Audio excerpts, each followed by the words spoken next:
I have a few questions for those of you who consider yourselves to be a part of the Kemetic community or the general Afrocentric community.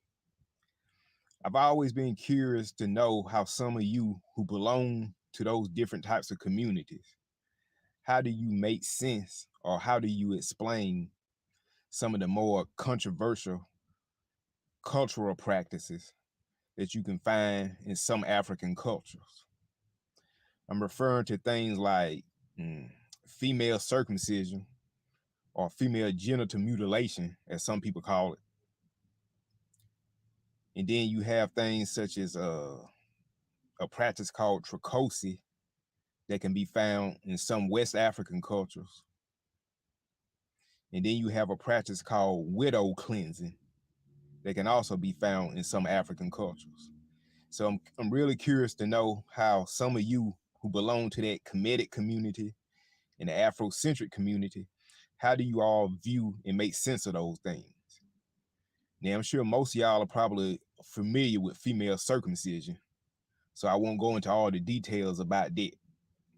But that is a practice that you can find in many African cultures. So my question is why? Why is that practice? And I'm curious to know how you Kemetic people and how you Afrocentric people view that particular practice on the African continent. And then you have a practice called Traukosi. Traukosi is a practice that you can find in some West African cultures. It's where a young girl has to become a servant to a priest to make up for a misdeed that was done by a family member.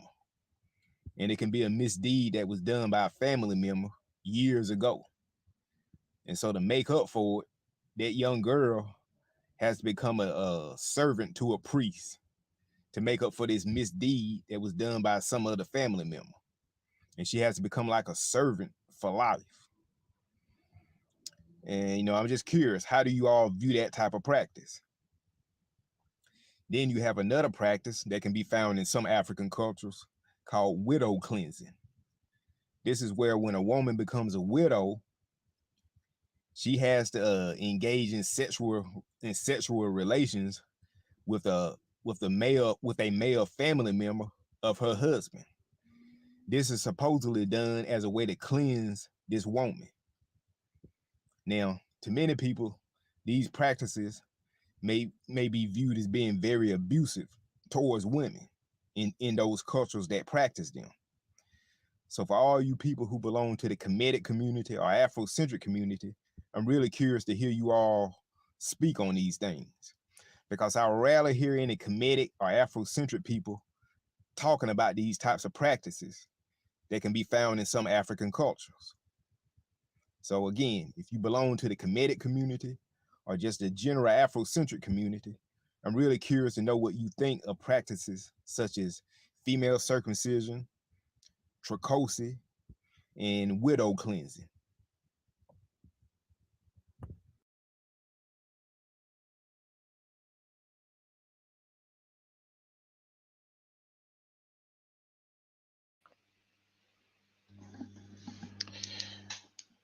Greetings to all. Just want to check that the sound is loud and clear.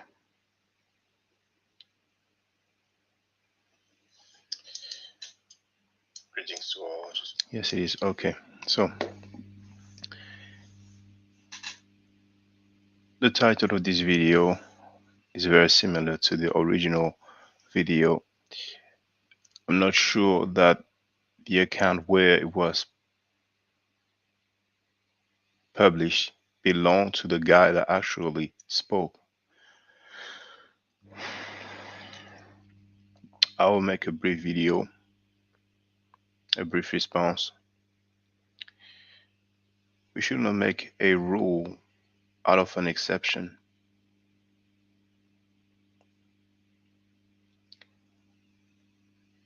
The person speaking has an accent and it sounds like a southern accent to me. I would like to know what he stands on the culture or tradition in the South of people sleeping with their sisters. In his autobiography, Malcolm X spoke on that, and I'm sure many other people spoke on that.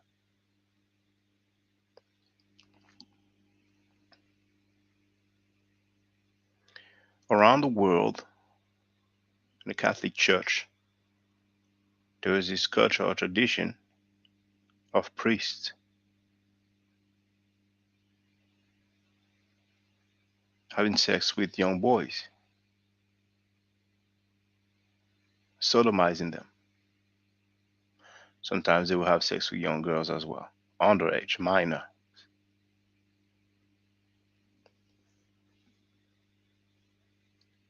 Many times,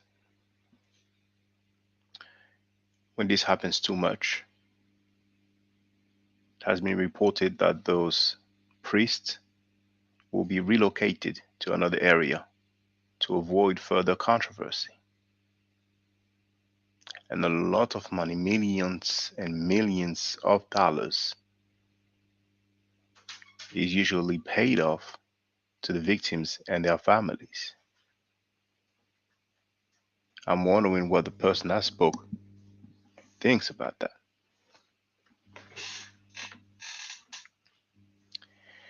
And historically, in the European culture, on a very regular and constant basis, Europeans went out of their territory to other people's territory and they waged war against people, they enslaved people for centuries, colonized people for centuries, and just went to war and destroyed many other countries, sovereign countries as well. I'm wondering what the author, the speaker, thinks about that. So I just give three examples because, like I said, I want it to be brief. We shouldn't make a rule out of an exception. Now, the female circumcision is practiced in a lot of countries in Africa. It's a reality.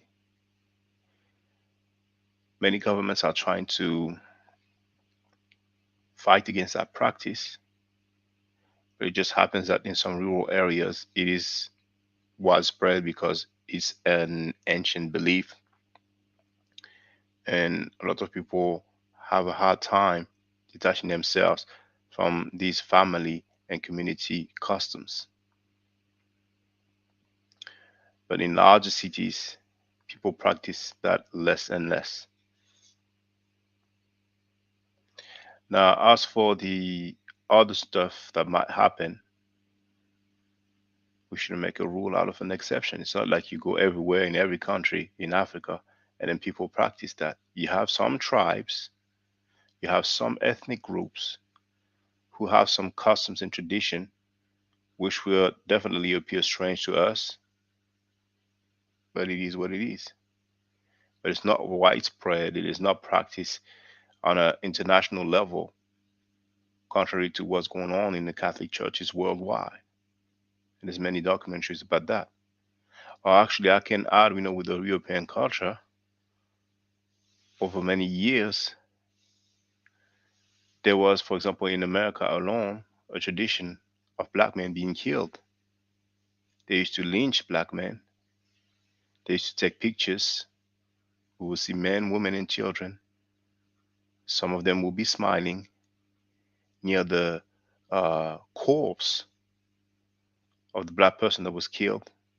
It's reported that they will cut um, the penis off, that they will keep souvenirs. And that has been going on for hundreds of years. You have some white Christians called the Ku Klux Klan who used to do that. And now we have something called police brutality. And since we are in a new era now, we have body cams and smartphones. And we have plenty of footage of black men being unjustifiably killed by the police. So in England, they don't use the term police brutality, they use the term death in custody. And in the charges, for the record, I'm sharing this article here from a newspaper called The Guardian. And I'm looking for the name of the person who wrote the article, but it's okay. You have the link in the chat. And the title of the article says, Black people dying in police custody should surprise no one. Black people account for 3% of the population, but 8% of deaths in custody. As a former chief prosecutor, I know this is only the end point of a system that disproportionately suspect, arrests, convicts, and imprison BAME people. So there was a documentary, I forgot the title. I forgot if it was called Injustice, which was talking about the deaths in custody all over England. And I think they had reported about 3,000, 4,000 deaths in custody, and not a single police officer has ever been convicted for that. So it seems to be systematic, regular, constant. Might not be every day, but it happens. So once again, we should not make a rule out of an exception. When I hear a speech like that, it seems like maybe you're just not down with the African ways. You might not feel comfortable with living in yourself as an African American or having much to do with Africa. So you would just pick some customs and traditions that would seem strange, as if it's something that's practiced everywhere. You know. But on the other hand, you have some European practices that have been done, that have been going on for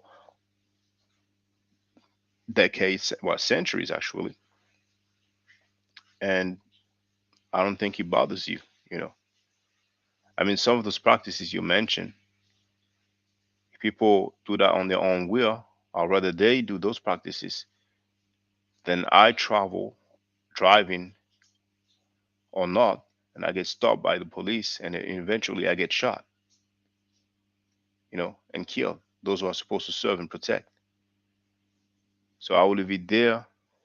But these talking points, uh, I would say it's a bit weak. You might as well let other people make those talking points. But I hope that maybe one day you will come across this video, you know, and I will leave it there. I think I've said enough. So I'm out.